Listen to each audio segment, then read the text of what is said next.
This is the Recruiting Guy Podcast. And now, here's your host, Richard Davenport. All right, this is Richard Davenport, Arkansas Democrat Gazette, HoHogSports.com, the second podcast I've done. And we're going to recap a few things and talk about a few things that are upcoming. I know, obviously, a lot of Arkansas fans are excited about basketball, but we're going to start with football right now. Last week, Sunday, after his official visit, Mike Harris, a safety from Alabama, committed to Arkansas. And that wasn't a surprise. I kind of predicted that in last week's podcast because he had never visited Arkansas, but I know that he was very excited about getting to Fayetteville because his former teammate, Amonte Spivey, who's a freshman running back on campus right now, they were teammates last year, so he had a comfort factor as far as knowing that if he came to Arkansas, he would know Amonte. And for some kids, that's not a big deal. They can venture off to different environments without knowing anybody and be okay with that. But I think with Mike, it really made him feel comfortable about Arkansas from the get-go. And now, I mean, if he gets on campus next summer, he's got a friend, and they're not just casual friends; they're really close. So that wasn't a big surprise. He's 6 foot, about 180, very, very fast. His coach told me, and I know a lot of times people, when they think about 40-yard dash times, they kind of roll their eyes because sometimes it's what a coach will time a kid, on at their particular high school, and sometimes people are not real confident in those type times. But his coach told me that Mike ran 4.3s at the Alabama and LSU camps. So and usually it's the coaches at those camps that do the timing. So obviously he's got the speed. You look at his film.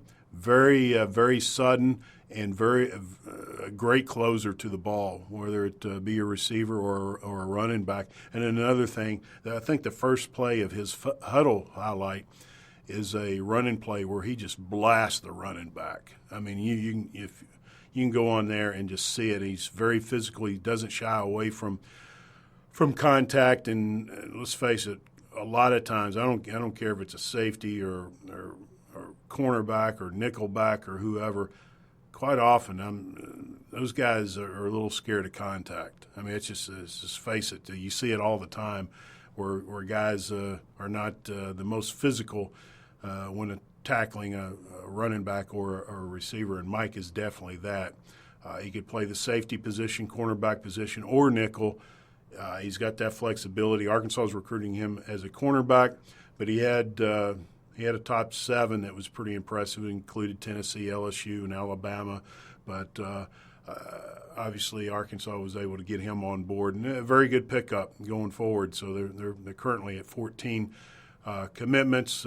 We talked last week about 3 of the other official visitors, and I think Arkansas has a good shot with those guys.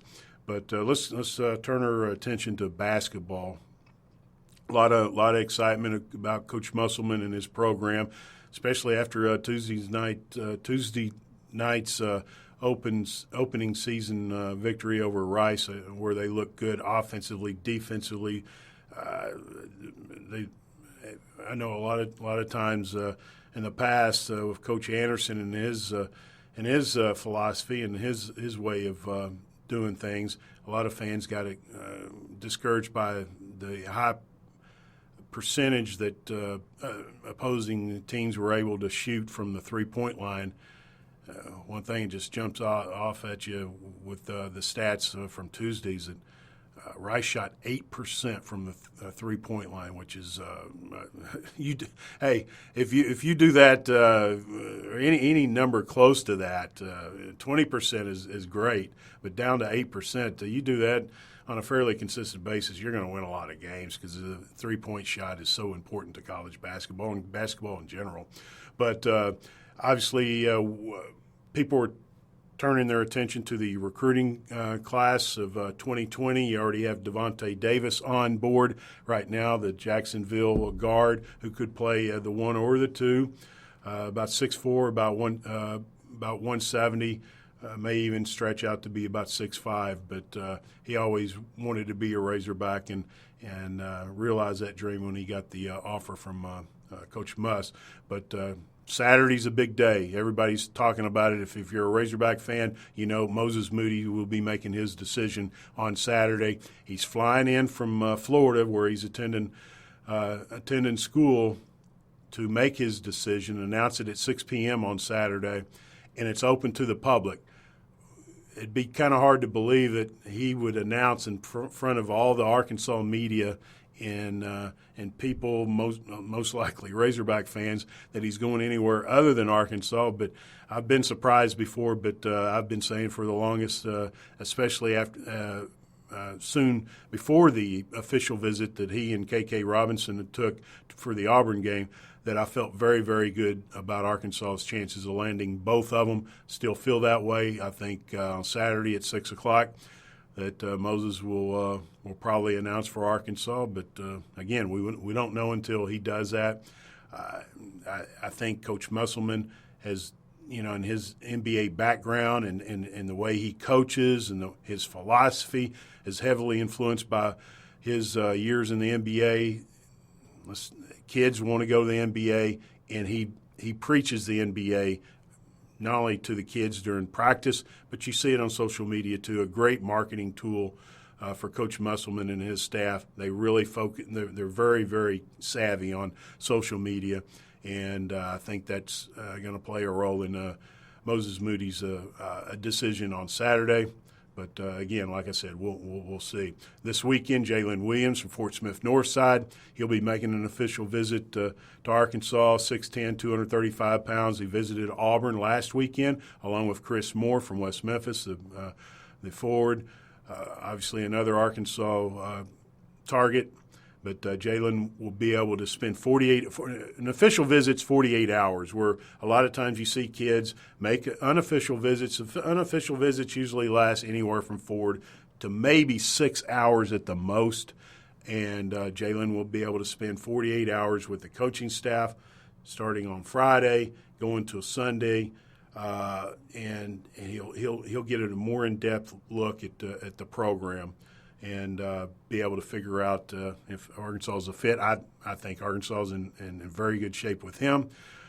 He did tell me last night or the day before that the A&M visit that he has scheduled for next weekend, his exact words, most likely I will, but I'm not 100% yet whether he'll take that official visit. So right now it appears Arkansas and Auburn. But I've always thought that Arkansas would be his landing spot, but we'll have to wait and see. He said as far as a decision when he'll want to do that at the beginning of his senior season, which starts next week. So, could go on till the following week, or there's no firm date for him to make a decision. But, again, I think closeness to home, him being raised in Arkansas, I think his family wants him there, but at the same time letting him make his own decision. I mean, when your mom and dad live about 30, 40 minutes away from Fayetteville, it's awful convenient for them to be able to attend your games, and I think that's going to play a role with Jalen. Also, you're waiting on K.K. Robinson, who I said that earlier in this podcast that I think Arkansas is in very good shape with him. I think he ends up being a Razorback. Again, he and Moses have talked about playing together. They're very close. Arkansas is the only school right now that gives them that opportunity. So you have to feel pretty good with that. Chris Moore, a little bit more difficult to make a read on him because I think it's ultimately coming down to Arkansas and Memphis. even though he did visit Auburn, and you got to consider, obviously, that's from what I understand, everything went well there. But I think it will come down to Arkansas and Memphis. Being so close to Memphis it's a huge advantage, I think, for the Tigers. But I know that Coach Musselman and his staff did an outstanding job of hosting him and giving him a good indication of how they could develop him. And again, all these guys want to go to the NBA, and the NBA background of Coach Musselman and his staff is really big. I thought, the early signing period runs November the 13th through the 20th. It looks like right now Chris Moore is the only one that will sign during that time period. He's going to announce his decision at West Memphis High School on November the 15th.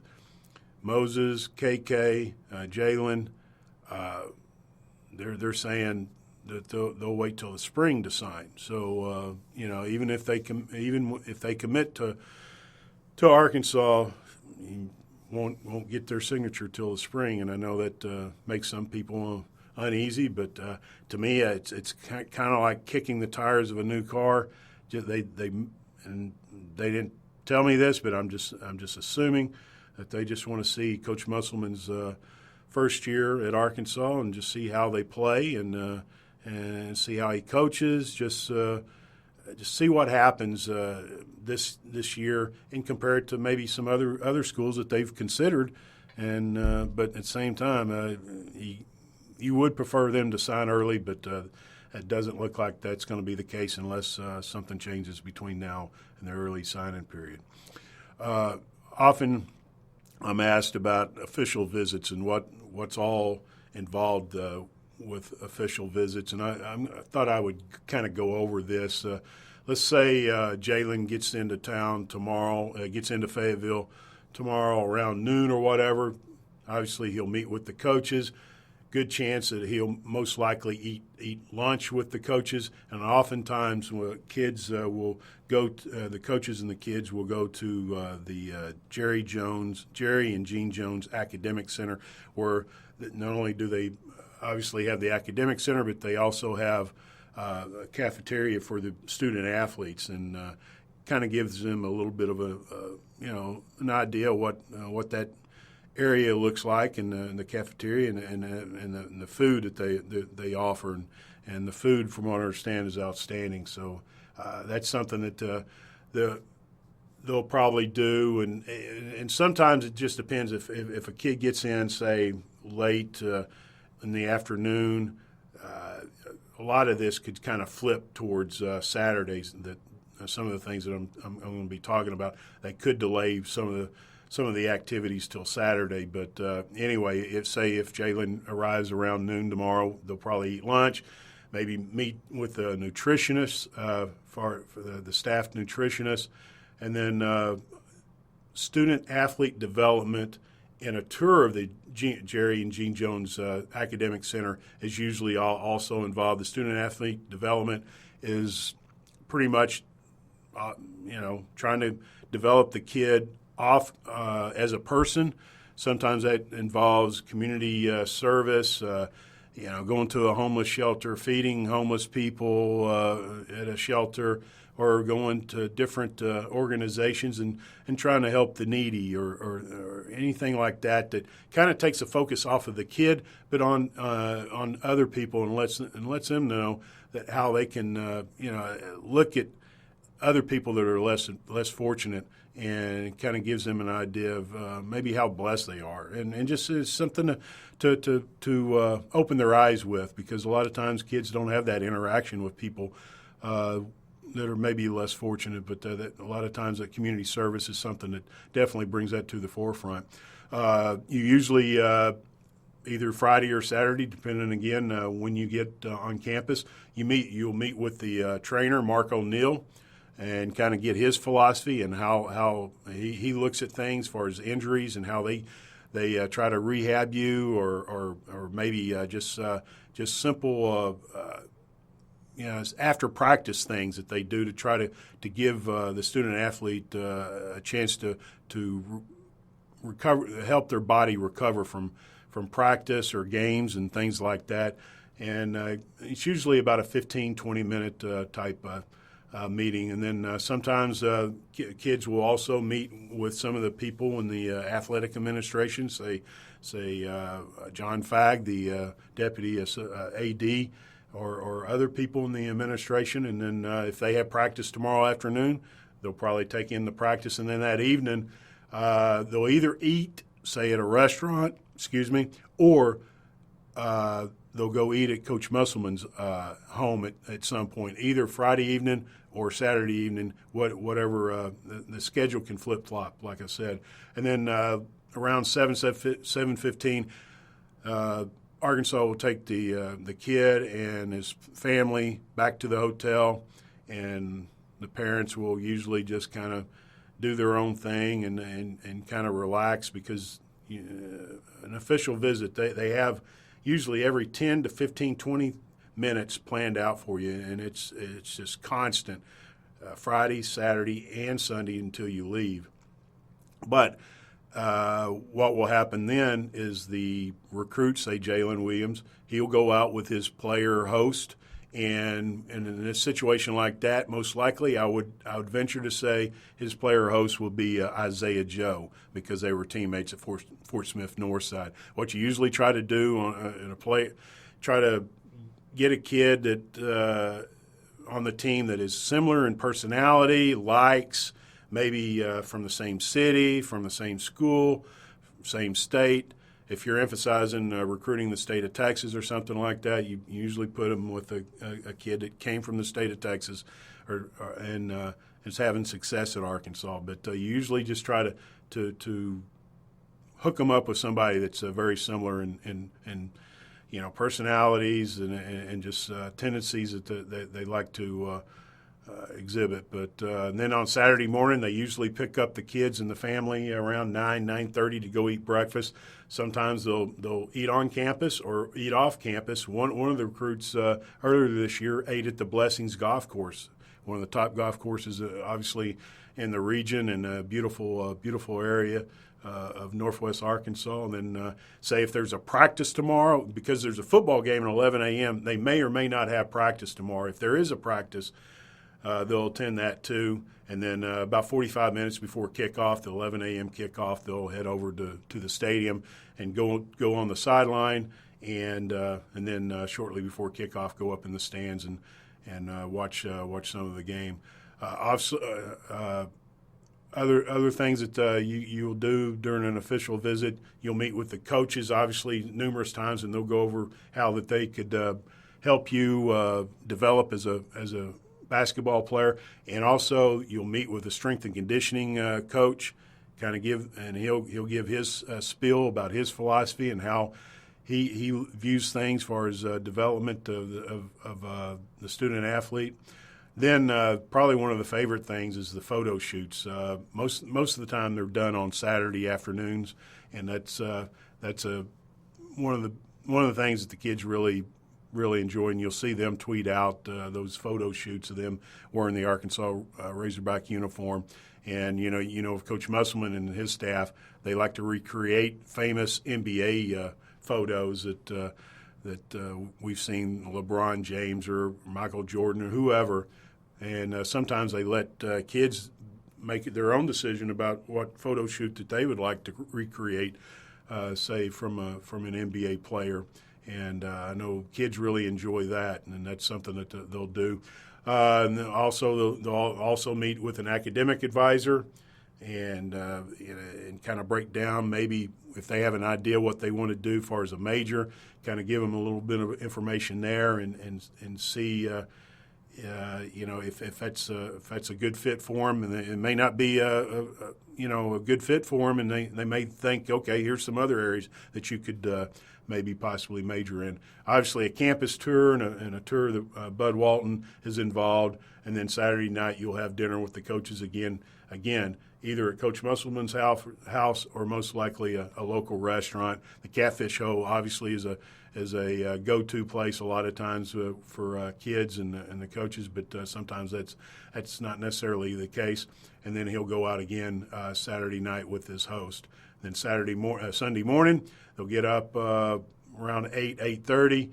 meet for breakfast around 9:30, and have more meetings that morning potentially, or if they have an early flight, they'll take off and have their flight and head home, and that'll be the end of the official visit. But anyway, it's kind of a little bit of a breakdown of what an official visit is like, and it's very similar for football too. So you just kind of reverse it as far as, strength and conditioning coach is obviously coach meets with football kids, and they tour the